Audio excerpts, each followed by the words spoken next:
Podnosim pred tebe, prijatelju hrvatske knjige, malenu sliku tužne naše davnine.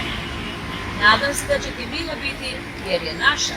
Nadam se da ćeš i mojem peru oprostiti gdje je pogriješilo, jer da je u peru bilo toliko vještine, koliko je bilo ljubavi za našu stvar, knjiga bi bila bez prigovora.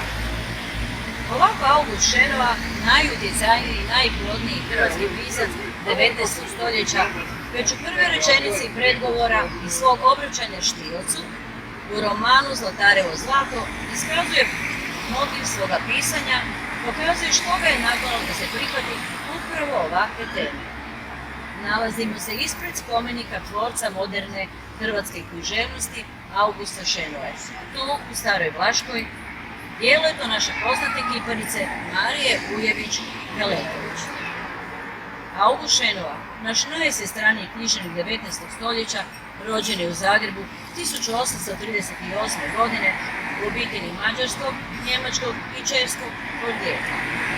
Mučku školu pohađao je u Zagrebu, prvi razred gimnazije u Pečuhu, ali se godine kasnije vratio u Zagreb, gdje je 1857. godine završio klasičnu gimnaziju.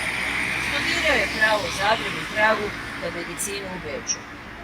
Potom je dobivši stipendiju od biskupa Josipa Juraja Strossmayera nastavio studij prava u Pragu, gdje je apsolvirao 1861.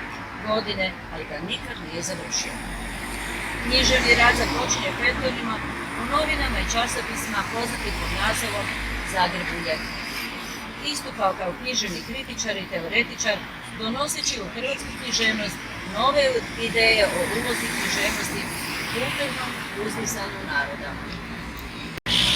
Uz književni rad Šenoa je svakako među najobrazovanijim ljudima svoga vremena. Veliki poznavalac nekoliko europskih jezika, prevodilac, kulturni i javni radnik, dramaturg i umjetnički direktor Hrvatskog zemaljskog kazališta, gradski senator i urednik mnogih časopisa, a od svega najvažnije pjesnik, povjedač i romanopisac. Već kao gimnazijalac, Šenoa piše stihove na njemačkom i hrvatskom jeziku. Njegove su pjesme, zahvaljujući sugestivnosti i idejnoj primjerenosti, zahtjevima širokog kruga čitateljstva bile vrlo popularne. Tu se osobito odnosi na povjestice Smrt Petra Svačića, Propast Venecije i Prokleta Klijeća. Vrhunac Šenoina stvaralačka su pripovijetni romani Zlatarevo zlato, Čuvaj se senjske ruke, Diogenes i Kletva. Bio je počasni član Hrvatskog pedagoškog književnog zbora, a 1881.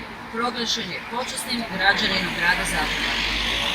Roman Zlatarevo zlato sadrži mnogo obilježja trivijalnog pustolovnog romana. Spletke, otmice, prerušavanja, trovanje, lik fatalne žene itd.